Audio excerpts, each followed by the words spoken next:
వారం క్రితం మనం అందరం మొత్తం సంఘం మొత్తం కలిపి నా కోసం ప్రార్థన చేశాను నా జాబ్ గురించి. గత 8 నెలల నుంచి నేను జాబ్ చేయట్లేదు. అంటే ఏదో అంటే చేయబుద్ధి కాక చేయట్లేదు.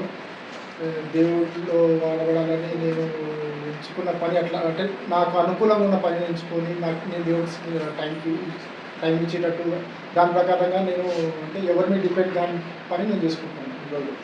అయితే ఆ రోజు అంటే ఇంకా దేవుడు నిర్ణయం ప్రకారము ప్రార్థనాపూర్వకంగా మళ్ళీ జాబ్ చేయాలని నిర్ణయించుకున్నాను.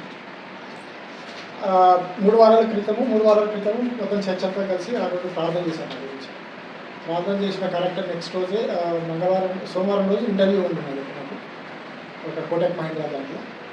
ఆ ఇంటర్వ్యూ మరి వెళ్ళాను కానీ అక్కడ మేనేజర్ రాలేదు. ఆ రోజు మేనేజర్ రాలేదు. మళ్ళీ నేను కన్సల్టెన్సీ వాళ్ళకి ఫోన్ చేసి తిట్టడం బాగా సీరియస్ అయిపోయింది. ఎందుకంటే దాదాపు 30 కిలోమీటర్లు వేరే ఇంటర్వ్యూ కోసం 30 కిలోమీటర్లు పోయినాక అక్కడ పోయినాక కన్సల్టెన్సీ వాడు అతను మేనేజర్ లీవ్లో ఉన్నారు, మీరు మళ్ళీ రేపు రాండి అని నాకు సీరియస్ అయిపోయి నేను రిటర్న్ వచ్చేసాను. ఇంకా తెలియదు, ఇంకా వేరే కూడా జాబ్స్ ఇంటర్వ్యూ కాల్స్ వస్తున్నాయి. మరి ఎందుకో తెలియదు కానీ మళ్ళీ దేవుడు మళ్ళీ అదే కంపెనీలో ఎందుకు తీసుకోవాలంటే నాకు తెలియదు. తర్వాత మళ్ళీ నెక్స్ట్ రోజు అదే కన్సల్టెంట్ నుంచి నాకు వేరే మళ్ళీ కాల్ చేశారు. ఇట్లా ఆ మేనేజర్కి రిజెక్షన్, అంటే ఎవరైనా ఇంటర్వ్యూస్ కోసం పోతే 30 మంది పోతే దాంట్లో కేవలం 2 సెలెక్ట్ చేసి రిజెక్షన్ రేషియో ఉంది. సో అతను కాకుండా మీ సికింద్రాబాద్ బ్రాంచ్లో వేరే మేనేజర్ ఉన్నారు, అతని దగ్గరికి వెళ్ళండి మీ ఇంటర్వ్యూకి అంటే మరి నా కోపమంతా ఏమైనా తెలియదు కానీ మళ్ళీ సరే అని సికింద్రాబాద్ ఇంటర్వ్యూకి వెళ్ళాను. సికింద్రాబాద్ ఇంటర్వ్యూకి వెళ్ళినాక అక్కడ నేను వెళ్ళింది 10:30కి వెళ్ళాను. 10:30కి వెళ్ళినాక ఈయన కూడా 12:30 దాకా వెయిట్ చేయించుకున్నాను.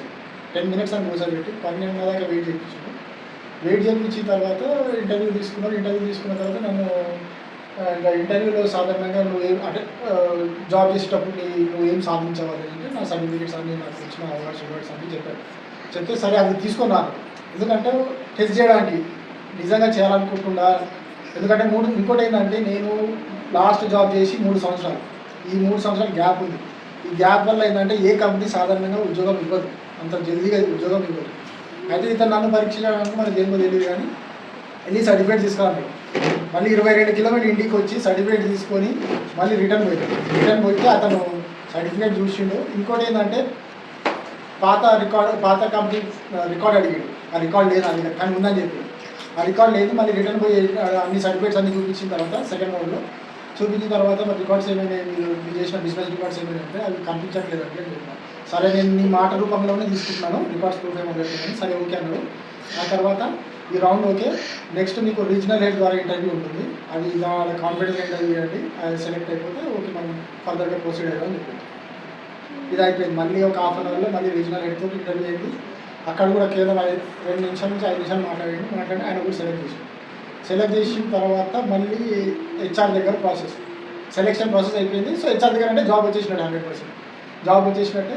అక్కడ ఇంకో సమస్య ఏమొచ్చిందంటే ఆధార్లో మొబైల్ నెంబర్ లింక్ లేదు.